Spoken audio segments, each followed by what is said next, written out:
जननी जन्म सौख्यानां वर्धने कुलसंपदां पदवी पूर्व पुण्यानां लिख्यते जन्म पत्रिका सोमम आनंद संबोधम सोमार्क कृत சேகரம் தட்சிணாபி அபிமுகம் வந்தே தட்சிணாமூர்த்தி மாசரையே. உலகெங்கும் வாழக்கூடிய நெக்ஸ்ட் ஜென் நேயர்கள் அனைவருக்கும் வணக்கம். நான் உங்கள் டாக்டர் வி ராஜ்குமார் சிவாச்சாரியார் பேசுகிறேன். இன்றைய தினம் நாம் தெரிந்து கொள்ளக்கூடியது வார பலன்கள் என்று சொல்லக்கூடிய, அதாவது தின பலன்கள் நம்ம பார்க்குறோம், தின ராசி பலன்கள் பார்க்குறோம், வார ராசி பலன்கள் இருக்குது, மாத ராசி பலன்கள் இருக்குது, வருஷ ராசி பலன்கள் இருக்குது. அதாவது ஒரு ஜாதகம் பார்க்கும் பொழுது இவங்களுக்கு இப்படி தான் இருக்கும், இவங்களுக்கு இந்த மாதிரி தான் இருக்கும் அப்படிங்கிறதுல எந்த விதமான மாற்று கருத்தும் இல்லாமல் கரெக்டாக நெத்தில் அடித்த மாதிரி கரெக்டாக சொல்லணும். இது இப்படி தான் நடக்கணும், இது இப்படி தான் வரணும், அப்படி தான் வரணும். ஏன்னா இதெல்லாம் எதை வச்சு சொல்கிறோம்? ஜாதக கட்டத்தை வைத்து நம்ம சொல்கிறோம். அப்போ அந்த வார ராசி பலன் என்று சொல்லக்கூடிய வைகாசி மாதம் 4ஆம் தேதி முதல் வைகாசி மாதம் 10ஆம் தேதி வரையில், அதாவது ஆங்கிலத்தில் நம்ம எடுத்தோம்னு சொன்னால் மே 18ஆம் தேதி முதல் மே 14ஆம் தேதி வரை எப்படி இருக்கும், இந்த ஒரு வார காலம் எப்படி இருக்கும், மேஷ ராசிக்கு எப்படி இருக்கும், இதுபோல் 12 ராசிகளுக்கும் பலன்கள் எப்படி இருக்கும் அப்படிங்கிறத நம்ம தெரிஞ்சுக்க போகிறோம்.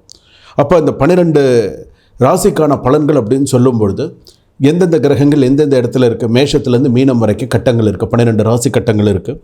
2ஆம் இடத்துல பார்த்திங்கன்னா ரிஷபத்தில் சூரியன் புதன், மிதுனத்தில் குரு, அதே போல் பார்த்திங்கன்னா கடகத்தில் செவ்வாய், சிம்மத்தில் கேது, அப்படியே பார்த்திங்க அப்படின்னு சொன்னால் கும்பத்தில் சனி ராகு, மீனத்தில் பார்த்திங்கன்னா சுக்கிரன், இப்படி கிரகங்கள் இருக்குது. இந்த சந்திரன் 2.5 நாளுக்கு ஒரு தடவை இந்த சந்திரன் மாறக்கூடியது. ஸோ அப்போ இந்த ஜாதகத்தில் நம்ம இந்த வார ராசி பலன்கள் என்ன அப்படிங்கிறத நம்ம தெரிஞ்சுக்க போகிறோம். இந்த வார ராசி பலன்களில் என்னென்ன, இப்போ நம்ம இந்த வார ராசி பலன்னா என்ன, குரு பயிற்சி முடிஞ்சிடுது, ராகு கேது பயிற்சி எல்லாம் முடிஞ்சிருக்கு. ஸோ அப்போ இந்த வார ராசி பலன், இந்த வாரத்துக்கு நமக்கு எப்படி இருக்கும், நம்ம என்னென்னலாம் செஞ்சுக்கணும், இந்த வாரம் நமக்கு எப்படி இருக்கும், நம்ம எப்படி கவனமாக இருக்கணும், என்ன மாதிரிலாம் சில சூழ்நிலைகள் நமக்கு வரும் அப்படிங்கிறத நம்ம தெரிஞ்சுக்க போகிறோம். தனுசு ராசி நேயர்களை உங்களுக்கு எப்படி இருக்கும், உங்களுடைய வழிபாடுகள், உங்களுடைய இது எப்படி இருக்கணும் அப்படின்னு கேட்டால், தனுசு ராசி இந்த வாரத்தில் டைம் கிடச்சதுன்னா வாராகி அம்மன் வழிபாடும் குரு வழிபாடும் நிறையா பண்ணுங்கள்.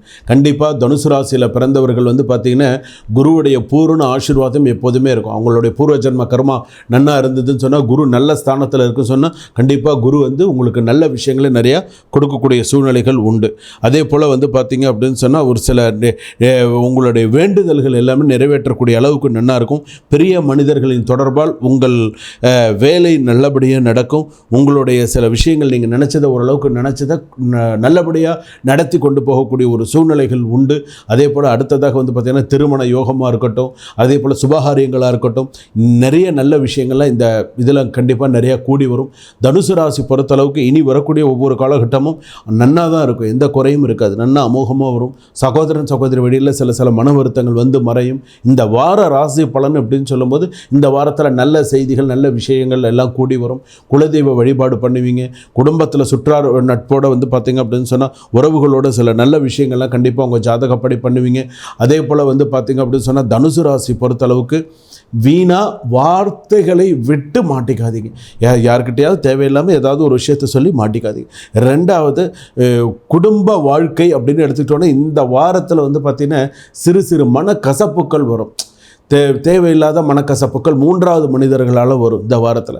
கணவன் மனைவி இருக்காங்க, இப்போ நீங்கள் ஒரு தனுசு ராசி, உங்கள் மனைவி வேறு ராசின்னு வச்சுக்கோங்களேன், இல்லை மனைவி தனுசு ராசி, நீங்கள் வேறு ராசின்னு வச்சுக்கோங்களேன், சிறு சிறு மனக்கசப்புக்கள் வரும். இந்த மனக்கசப்புக்கள் என்ன பண்ணும் அப்படின்னு கேட்டிங்கன்னா சில நேரத்தில் அது ரொம்ப கொஞ்சம் பெரிய பிரச்சனைகளாக கொண்டு போகும். அதனால் கொஞ்சம் கவனமாக நிதானித்து கொண்டு போகும். அதே போல் பார்த்தீங்கன்னா உங்களுடைய முன்னோர்கள் வழிபாடு நீங்கள் சரியாக செய்யலை அப்படின்னு சொன்னால் முன்னோர்கள் வழிபாடு பண்ணுங்கள். சில பேர் இந்த தனுசு ராசிக்காரர்களுக்கு திருமணமே ஆகாமல் 42 வயசு 43 வயசு வரைக்கும் இருக்கக்கூடியவர்களாக இருக்கிறவங்களாம் இருக்காங்க. ஆனால் அவங்களுக்கெல்லாம் இந்த வாரத்தில் 2வது திருமணமாவது நடக்கக்கூடிய வாய்ப்பு. சரி பரவாயில்ல, இப்போ இந்த ஒரு பொண்ணு பார்க்குறோம், இந்த பொண்ணு இந்த மாதிரி இருக்காங்க அப்படின்னு சரி அந்த மாதிரி ஏதாவது பேசி முடியறதுக்கும் இந்த வாரத்தில் வாய்ப்புகள் இருக்குது. ஸோ நான் அந்த மாதிரி எதிர்பார்த்துட்ருக்கேன், அந்த மாதிரி வந்ததுன்னா கல்யாணம் பண்ணிக்கோங்க, தப்பு கிடையாது. உங்கள் ஜாதகத்தில் அந்த மாதிரி தான் ஒரு அமைப்பு இருக்குது அப்படின்னு சொன்னால் பண்ணுறதுல தப்பு கிடையாது. ஸோ அதே போல் நான் சொல்லியிருக்கக்கூடிய இந்த வாரத்தில் உங்களுடைய பண விஷயத்தில் கவனமாக இருங்க, செக்கு விஷயத்தில் கவனமாக இருங்க, செக்கில் சைன் பண்ணி கொடுக்கறதுல கவனமாக இருங்க. அதே போல் பார்த்திங்கன்னா இந்த வாரத்தில் ஏதாவது ரிஜிஸ்டர் பண்ணக்கூடிய அளவுக்கு உங்களுக்கு ஏதாவது நல்ல விஷயங்கள் நடக்கும். சுபம்.